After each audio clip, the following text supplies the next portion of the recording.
j'espère que vous allez bien. Je vous retrouve aujourd'hui pour un update lecture. Donc je vais vous présenter mes 3 dernières lectures. Il s'agit globalement de 3 bonnes lectures. On a du bon et franchement en ce début d'année 2019 j'enchaîne des très bonnes lectures donc bah tant mieux en fait, tant mieux. Alors il y en a une que j'ai pas en ma possession, d'ailleurs on va peut-être commencer par celle-ci puisque je l'ai prêtée à mon chéri. Je vais vous mettre la couverture ici. Il s'agit donc de La Cité du Ciel de Amy Wings, publié chez Robert Laffont dans la collection R, donc que j'ai reçu dans le cadre du partenariat. En fait on va suivre Sarah, qui est une jeune fille qui vit sur la Cité du Ciel, donc c'est une cité qui est dans l'espace bien haut et qui vit que avec, ce sont des céruléennes, il n'y a que des femmes. C'est une cité qui est dirigée par une femme.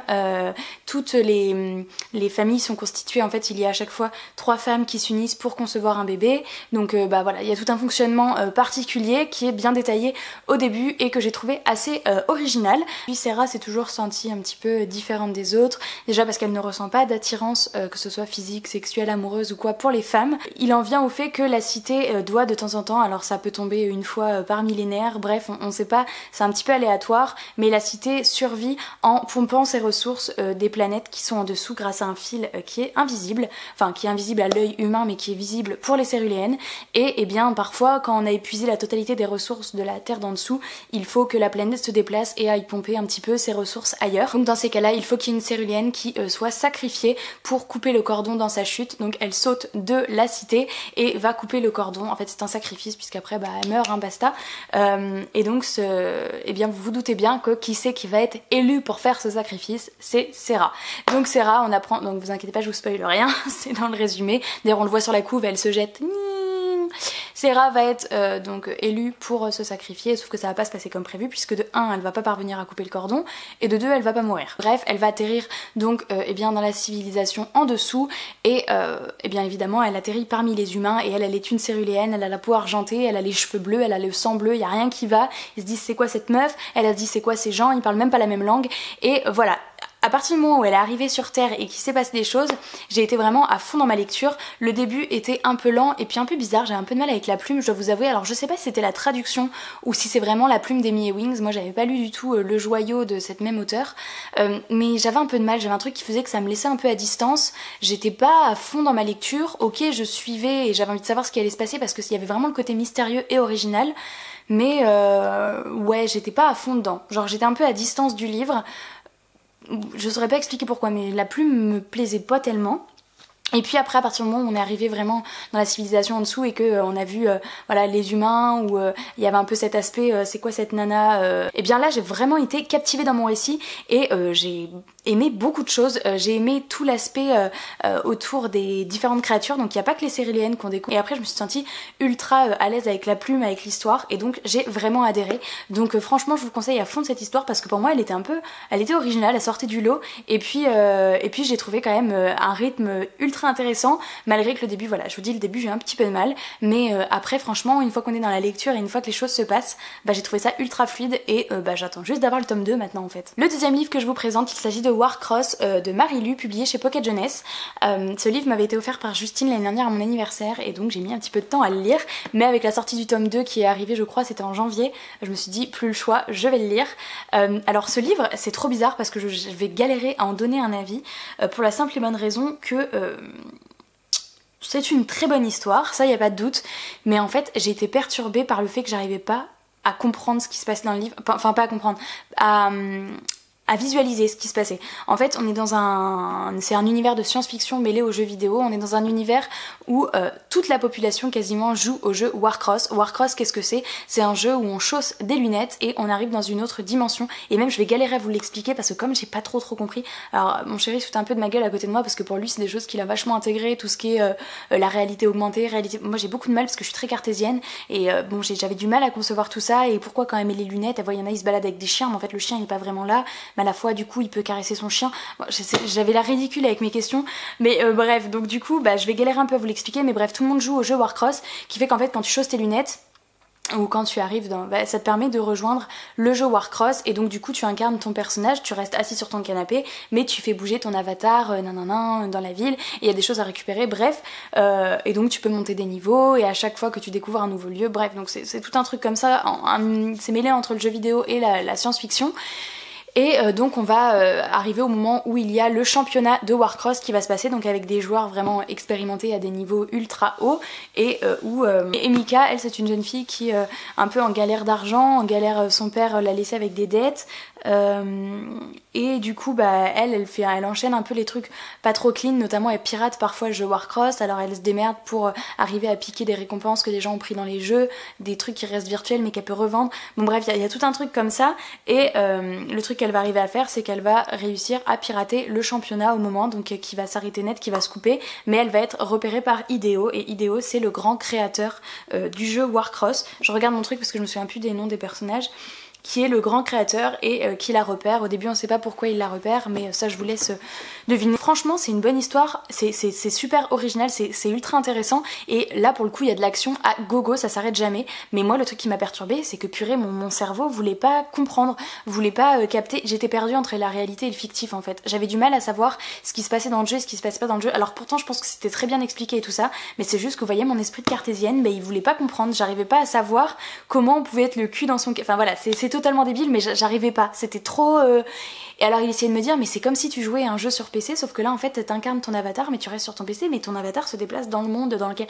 Mais voilà, des fois je me disais ok c'est bon j'ai compris, puis après je me disais mais alors attends ça veut dire que c'est réel ou c'est... Enfin bref, j'étais minable, mais en soi c'est une super histoire. Si vous êtes un peu plus intéressé que moi par ce sujet, ou un peu plus à l'aise avec ce sujet que moi, franchement vous allez adorer parce que c'est un livre qui a tout pour plaire. Les personnages sont cool, ça bouge énormément, et puis franchement la dimension du jeu vidéo est ultra bien travaillée dans ce livre. Mais parce que moi-même j'ai vraiment kiffé ma lecture, mais il y a ce truc qui m'a fait dire purée mais je comprends rien, je suis conne ou quoi. Mais je lirai quand même le 2 parce que j'ai trop hâte de savoir ce qui va se passer. Donc c'est quand même une super lecture, mais il y a ce point là qui m'a fait chier. Et enfin le dernier livre que je vous présente, il s'agit de Caraval de Stéphanie Gerber, publié chez Bayard Jeunesse. C'est un livre que j'avais dans ma pile à lire depuis mais tellement de temps, et je sais pas pourquoi je l'avais pas lu encore. Et puis après il y a mon chéri qui l'a lu il y a un an, et puis il m'a dit ouais bof il avait pas trop aimé, et du coup bah vous comprenez bien que ça m'a encore moins motivée. Et bien figurez-vous que j'ai beaucoup aimé. J'ai beaucoup aimé pour plusieurs choses. Alors on va commencer par ce qui m'a un peu dérangée, c'est l'héroïne principale qui s'appelle... Alors attends, il y avait Donatella, mais c'est pas celle-là qui m'a... Scarlett, qui s'appelle Scarlett. Scarlett m'a agacée, mais je l'ai trouvée chiante, quoi. Je l'ai trouvée vraiment relou, on va dire sur 85% du roman. À la fin, elle commence à se dérider un peu, mais elle est fatigante, elle a toujours peur de tout, elle veut jamais rien tenter. Heureusement que sa sœur amène un peu de folie dans le truc, qui elle, pour le coup, a la personnalité inverse et est totalement... qui n'a peur de rien, qui fonce tête baissée, donc qui peut parfois être chiante, mais avec l'effet un peu inverse. Elles sont toutes les deux extrêmes. T'en as une qui est trop peureuse de tout, trop dans les clous, et l'autre qui est totalement what the fuck. Enfin, bon voilà, donc l'héroïne principale m'a un peu agacée. Au-delà de ça, j'ai franchement adhéré complètement à l'histoire. On est dans un univers où on va suivre deux sœurs qui ont un père qui est totalement un gros bourreau, qui les frappe, qui les maltraite. Quand il y en a une qui fait une bêtise, c'est l'autre qui est punie à la place. Donc elles sont en permanence dans la peur de faire quelque chose de mal, parce que c'est même pas elles qui subiront les coups, c'est leur sœur, et elles s'aiment éperdument. Et du coup... on a Scarlett qui doit se marier et qui n'a qu'une hâte, c'est se marier. Donc c'est un mariage arrangé qu'elle ne connaît pas, c'est son père qui a arrangé le mariage, et elle ne connaît rien de cet homme, mais elle se dit ça peut pas être pire que mon père, à partir du moment où je serai mariée au moins j'habiterai plus à la maison. Donc voilà, elle c'est son avenir qui est tracé comme ça. Et puis on a Donatella qui elle n'envisage pas du tout sa vie comme ça, elle ne conçoit pas qu'on puisse épouser quelqu'un qu'on ne connaît pas, et elle a un peu plus soif d'aventure, et notamment elle adorerait, elle sauterait sur l'occasion, enfin les deux sœurs, il y a un festival, non, un jeu qui s'appelle Caraval, qui se passe donc sur une autre île, et qui est un jeu dont finalement on ne connaît pas grand chose, mais on sait en tous les cas qu'il y a une récompense pour le gagnant du jeu. Il y a un souhait à réaliser, enfin bon bref. Elle a contacté les gens pendant des années en lui demandant de venir faire le jeu sur leur île à elle et tout ça. Bon, il a jamais répondu, et finalement elles reçoivent 2 invitations pour venir participer au jeu. Je vous laisse lire le pourquoi du comment, et bref les voilà embarqués dans cette folle aventure, et j'ai franchement adhéré. En fait après on atterrit au cœur d'un récit où Tout est complètement loufoque. Alors quand on m'en avait parlé, on m'avait dit ouais tu verras, il y a un peu des similitudes avec Alice au Pays des Merveilles parce que c'est un peu tout est un peu fou. Enfin, tu sais jamais si c'est illusion, si c'est du réel, et c'est vrai que ça fait penser quand Alice passe dans le Pays des Merveilles et que franchement il y a des trucs qui devraient pas exister, des trucs complètement loufoques, des illusions. Enfin voilà, donc ça fait un peu penser à ce côté-là par ce côté complètement flou. Voilà, Scarlett va enfiler des robes qui changent en fonction de ses émotions, en fonction dans l'état dans lequel elle est. La perception de la robe n'est pas la même, donc la robe change sur elle. Elle sort dans les rues, si elle sort par une porte, enfin voilà, elle arrive à des endroits différents. Enfin voilà, on arrive vraiment dans un univers qui est ultra riche et hyper travaillé. Et j'aime beaucoup. On m'avait dit tu pourras peut-être être perdu dans l'univers, mais non, vous voyez. Warcross, j'ai complètement été paumée, alors que finalement je pense que c'était un truc beaucoup plus terre à terre, parce que dans quelques années, voilà, tout ce qui est réalité augmentée, réalité virtuelle, ça se développera et ça existera. Là pour le coup, il y a peu de chances que ça existe un jour, mais je pense que quand c'est totalement abstrait, mon imaginaire fait le taf, alors que quand c'est un peu plus terre à terre, mon imaginaire galère à mort.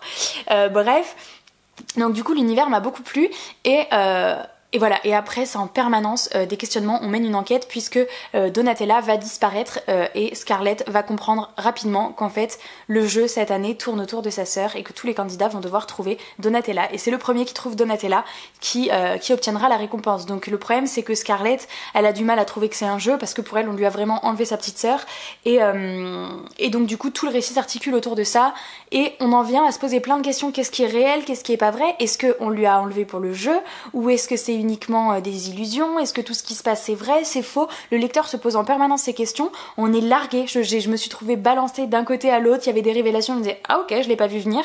Il y avait des questionnements que je me suis posés et j'étais contente de voir que les questionnements arrivaient aussi dans le livre après coup, et puis que finalement parfois c'est ça, parfois c'est pas ça. Enfin en permanence c'est une lecture qui fait beaucoup réfléchir, qui se fait poser plein de questions, t'as l'impression de mener ton enquête toi aussi pour savoir où est Donatella, et du coup j'ai complètement adhéré et j'ai adoré cet univers, et je me languis vraiment de lire le tome 2 du coup parce que c'était vraiment une super lecture, et du coup je n'ai pas le même avis que mon chéri. Voilà, cet update est terminé, je vous ai présenté mes 3 dernières lectures, donc comme vous pouvez le voir qui ont été 3 franchement bonnes lectures. N'hésitez pas à me dire quelles ont été vos dernières lectures, et je vous fais de très gros bisous et je vous dis à la semaine prochaine. Ciao.